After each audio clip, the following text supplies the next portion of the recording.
વાત કરીશું પાટણથી। પાટણના ભારતના લોખંડી પુરુષ સરદાર વલ્લભભાઈ પટેલની 150મી જન્મ જયંતિ નિમિત્તે રાધનપુર તાલુકાના અલ્હાબાદ ગામેથી સરદાર 150 યુનિટી માર્ચનું ભવ્ય આયોજન કરવામાં આવ્યું હતું, જ્યાં જિલ્લા પંચાયત પ્રમુખ હેતલબેન ઠાકોરે પદયાત્રાને લીલી ઝંડી આપી પ્રસ્થાન કરવામાં આવ્યું હતું। અલ્હાબાદથી શરૂ થયેલી પદયાત્રા નવા પોરણા, જૂના પોરણા, નંદી ગૌશાળાથી રાધનપુર નગરપાલિકા સુધી પહોંચી હતી, જેમાં યુવાનો, વિદ્યાર્થીઓ અને સ્થાનિક લોકો ઉત્સાહપૂર્વક જોડાયા હતા। રસ્તે લોકો દ્વારા પદયાત્રાનું ઉષ્માભેર સ્વાગત કરવામાં આવ્યું હતું, જ્યારે નંદી ગૌશાળા નજીક મહાનુભાવો દ્વારા વૃક્ષારોપણ પણ કરવામાં આવ્યું હતું। એકતા અને નશા મુક્તિની શપથ સાથે પદયાત્રીએ રાષ્ટ્રીય એકતાનો સંદેશ પ્રસારવામાં આવ્યો હતો। રાધનપુરમાં સરદાર 150મી યુનિટી માર્ચનું આયોજન કરવામાં આવ્યું હતું, જેમાં હેતલબેન ઠાકોરે પદયાત્રાને લીલી ઝંડી આપીને પ્રસ્થાન કર્યું હતું। યુવાનો, વિદ્યાર્થીઓના ઉત્સાહભર્યા સહભાગે જોડાયા હતા, જેમાં ગામદીઠ પદયાત્રાનું ઉષ્માભર્યું સ્વાગત કરવામાં આવ્યું હતું। એકતા નશા મુક્તિની શપથ લેવડાવવામાં આવી હતી।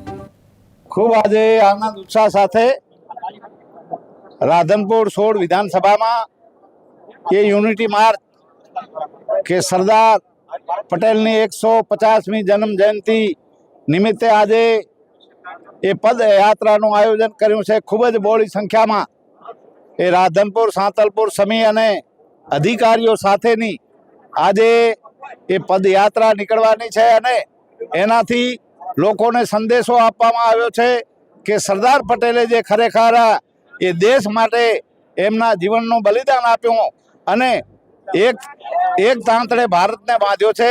એ 562 રજવાડા એક